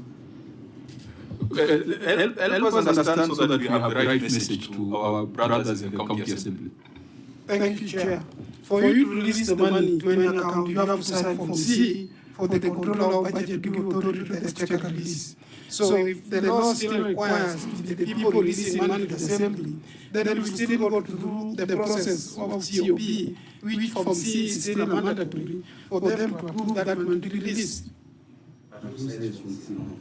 In that case, since we are the people requesting money to be released, we are the executive still sign Form C. Treasury. Treasury. Yes. So the process will still be the way it has been. It can only be cured if the law was saying from the exchequer, the money is released to the assembly direct. Then that will separate the assembly from the executive. So the only progressive thing is that you have set up a fund, yes, where now you are obligated to transfer the money to. Exactly. Of course, the obligation was there, because really, if the assembly has made a requisition, there was no reason for you to hold it. But you have just made, put further emphasis for that money to be put in a fund. Yes, you have just made it kind of mandatory. Yes. Yes. The challenge, now I'm telling you what the challenge is. Assuming we are in October and the last money we received was for July. That's the last money we received. We have August, we have September, now we are in October. The monies we have in our reserves is, of course, monthly, and we pay our salaries, as we can wait for our salaries. But the assembly will request for their salaries, and from what we have, it will always be available. So when it is not available because our CRF at that time is reading zero, they will have the impression that there is frustration from our treasury. And that's where trouble starts. So the real thing is to unlock the taps. If you can get legislation to ensure that what happens at the national level is in pari passu to what happens at the county level, then devolution will be protected. And if the Office of the Controller of Budget has an obligation to respond within a specific time, what we call a service charter, because at times it may delay, the anxieties are over ground. Those are some of the challenges. That is where the main thing is. You cannot hold the county assembly's money. It is very difficult, and because of the autonomy they have, and we respect that autonomy, you just release monies. But you continue suffering, or your suppliers suffer. So please note that we must have a conversation with CAF on the implication of the amendments that were passed into law recently, so that we can have the right appreciation. But also remember that Form C does not appear in any law. It is a procedure. So procedure can be, and I don't think it appears in any regulation. Just a follow-up on It's a procedural thing. Yeah. Because I thought it might be a bit revealing. You have indicated that there are times where we have a requisition for money for the assembly, but the exchequer has not released that money to the CRF account, but some money exists there for contractors, and so you pick that money and pay, transfer to the assembly, money meant for suppliers. I'm wondering, is that one of the reasons why, if the year ends and this money now for the assembly has not come, then we void the payments? Is that one of the reasons why we void payments and increase on the pending bills? That does not necessarily lead to that. What it leads is delayed pending bills. Every exchequer release has money which is recurrent, and money also for development. So you will find that because we prioritize recurrent, which is salaries and others, you will find that there may be development projects that are mature for payment. But because of the sensitivity of the releases to the assembly and also releases to our staff, we continue pushing them back, kicking the can down the road until you have enough money. You first sort out the issues relating to salaries. If they delay, you will have many issues. So the real solution, that is what gives counties autonomy and also gives, by extension, the county assemblies autonomy. The misunderstanding they have had with our treasuries is that they think the delay is deliberate or willful. Okay, so does it mean, and that law was cited in your county, in the state lodge, and I didn't see you in the picture, maybe I missed you, you can share with me via WhatsApp. So that I had to mention when you addressed the delegates at the Revolution Conference, and you weighed as one of the significant moments in the Oma Bay history. Although you didn't treat us very well, but that is a story for another day. We expected to deepen and widen the evolution in Oma Bay. So the governor, your assertion is that despite the signing of the financial autonomy of amendment of the PMF Act, the fact that you have carried requisitions are still meant, so it will also be determined by your CCM finance to allocate or approve the. I agree with you that you can't prevent them from getting their resources because of their nature, but the interpretation of that law that was assented by the president through, and I know CCM finance is here, is that it will still need the approval of CCM finance to get their money in their account as the county assembly of Migori, because after assessment of that law, and I had the chair of CAF, Kamanza, Speaker of Kwale, saying that now they will have what we call financial autonomy. And maybe that question is double-edged, because we have the treasury here? Do you, Chair, was there treasury? National Treasury? Yeah. National Treasury, Yeah, you can say something, Madam, we are here. I don't know whether treasury has started that. No, let me leave the governor. I think he has better things to handle than what I'm asking. Can we go to the National Treasury? What is the interpretation of this law? Because outside there, the MCS are celebrating and they were painting the town red and saying, now we have financial autonomy. We shall do oversight 101 without fear.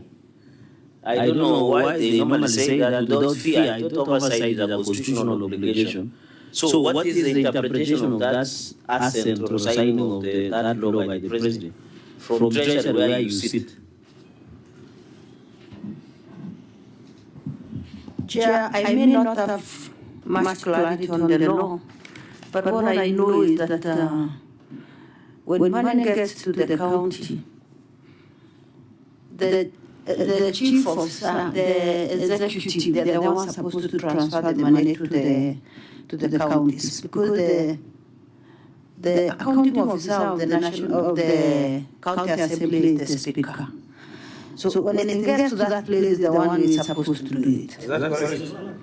The clerk, not the speaker, sorry, the clerk. And they're supposed to forward the money to that place. But I'm sure if COB would talk, they would say that money comes, you can't request, everybody can't request. There must be one request from the National Treasury. The interpretation of the law was that the person who should make requisition via COB should be the county clerk. Controller of budget? Thank you, Chair. In as much as I won't have facts about the amendments, what I know is the counties operate a CRF account, that is a county revenue fund, where all the proceeds that are due to county are deposited there. Still the county through the CCM? Exactly. Exactly. As COB chair, this one will be the last one. As a COB, and have you started the new amendment and internalized as part of your rules? I won't want to comment on that. Chair, maybe we can engage Mary Nyakango when she appears. Is she called Mary Nyakango? Margaret. Oh, Margaret Nyakango. Yeah. Maybe I met some Marys in Homa Bay, that is confusing. But I think Margaret Nyakango. So I think Margaret Nyakango, when she appears, we can ask her further questions. Thank you, Chair. No, we again, Malcolm, from a legal perspective, please look at that law. First, give us some advice internally, and then we can have CAF, we can have control of budget, so that we understand and find out whether we did the right thing or the most effective thing for our county assemblies. Governor, brief one? If autonomy, in the context in which it was sought, and I want to actually say that it's a good piece of legislation, is about having your funds. What autonomy would be there if you don't have the funds to disburse? That is why the issue of exchequer releases. You can have paper autonomy, but the actual money to disburse in a timely fashion is what you do not have. The assemblies have justifiably thought that it is the county treasury stopping that autonomy. And law court give them that right and obligate everybody, just like national government gets money at a time, everybody gets money at a time, and we are all autonomous. I think, Chair, it's not just paper autonomy. It is my position that if it is the CEC and the executive requisitioning for the money, you might want to strangle the assemblies and deny them funds so that they don't do oversight. That is granted. In fact, as late as I used to be in this committee, in 2021, I think, Mombasa was still paying employees of the county assembly. So how are you autonomous if you have money for paying? You are holding back the money for paying county assembly employees up to that date. So it's not just about autonomy. It's about who requisitions for money. Even if it delays, everybody would know funds have delayed. They are late exchequer releases.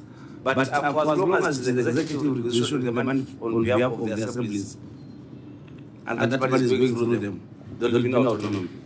Okay, what could be progressive is the establishment of a fund, which then, again, we say that at the end of the financial year, whatever funds that remain there are retained. They don't have to be swept back to the county revenue fund, but we'll do a legislative impact analysis, and then we'll be able to advise the council. I want to leave where you have left legislative. I think it is premature, and this should not go outside there to the MCAs and county assembly.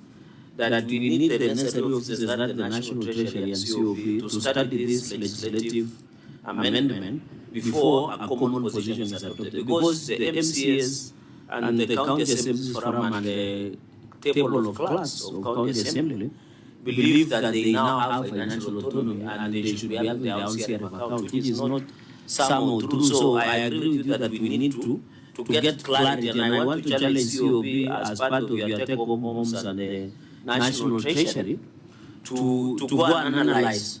And I know they develop rules and regulations, the way they do requisitions to the COB, so that we have a common position. We don't want, after your meeting, Chair, that there is a wrong signal that despite what was presented to us, the governor said, is not what the MCA or what is in the public domain, because it was hailed as one of the significant steps during the devolution conference. And I know as we go for the legislative assembly, between the Senate and the MCAs, because it was cancelled last time, this will be part of the conversation that we'll be having.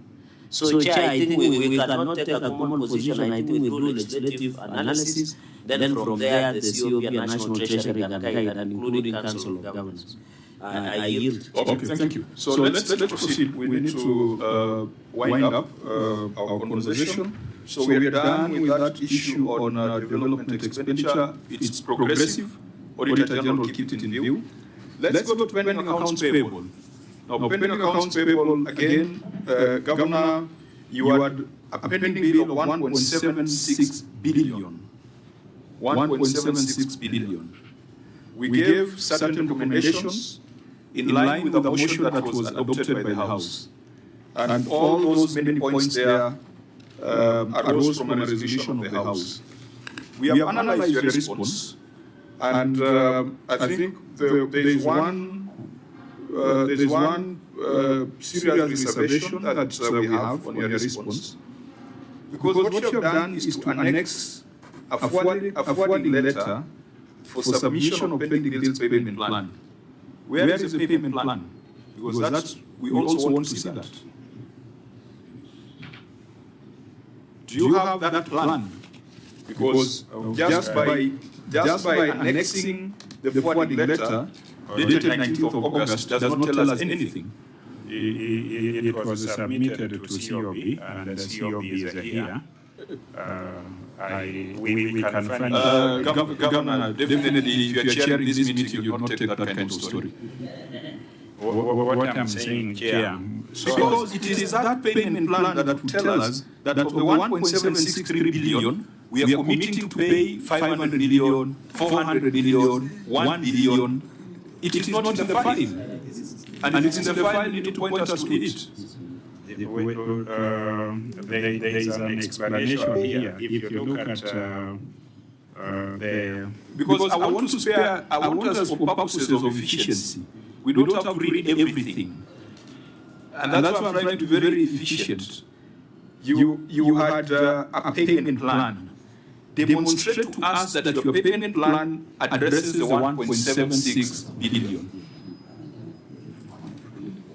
Chair, may I put it in perspective?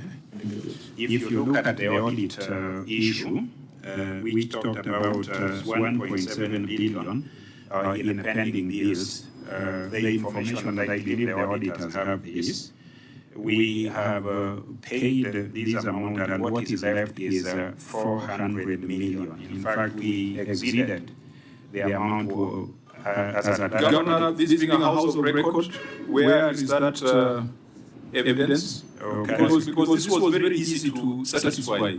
You ought to have provided us with your payment plan, a copy, and you ought to have provided us with evidence of amounts that have been settled and what then would be pending. In the interest of time, can we